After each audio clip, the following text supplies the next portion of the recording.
صفحہ نمبر 192 192 معارف الحدیث جلد دوم اردو ترجمہ اور تشریحات کے ساتھ احادیث نبوی کا ایک جدید اور جامع انتخاب معارف الحدیث تالیف مولانا محمد منظور نعمانی رحمۃ اللہ نحمده ونصلي على رسوله الكريم بسم الله الرحمن الرحيم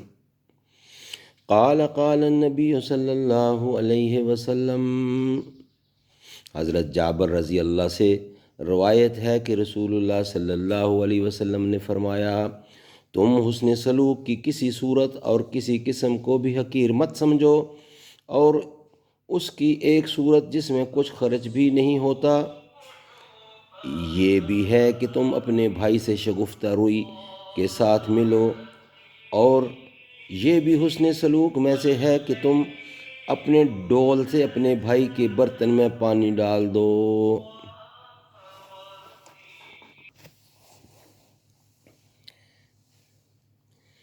اس حدیث میں اپنے بھائی کے برتن میں اپنے ڈول سے پانی ڈالنے کا ذکر بھی بطور مثال ہی کے کیا گیا ہے، اور مقصد صرف یہ ہے کہ اپنے بھائی کو جو خدمت اور مدد تم کر سکتے ہو،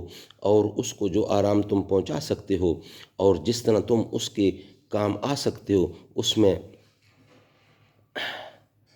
دریغ نہ کرو۔ اللہ کی نظر میں یہ سب احسان ہی کی صورتیں ہیں۔ اگر آج رسول اللہ صلی اللہ علیہ وسلم کی ان ہدایات پر عمل کیا جائے تو کیسی محبت و مودت کی فضا ہو اور کیسا بھائی چارہ ہو۔ ان حدیثوں سے یہ بھی بتایا گیا ہے کہ کسی پر احسان کرنا دولت مندی پر موقوف نہیں ہے، بلکہ اس فضیلت میں غربا بھی اپنی غربت اور ناداری کے ساتھ امیروں کے شریک ہو سکتے ہیں۔ اللہ تعالیٰ ان قیمتی ہدایات کی قدر کرنے اور ان سے فائدہ اٹھانے کی ہم سب کو توفیق دے۔ صدق اللہ العلی العظیم و صدق رسولہ النبی الکریم۔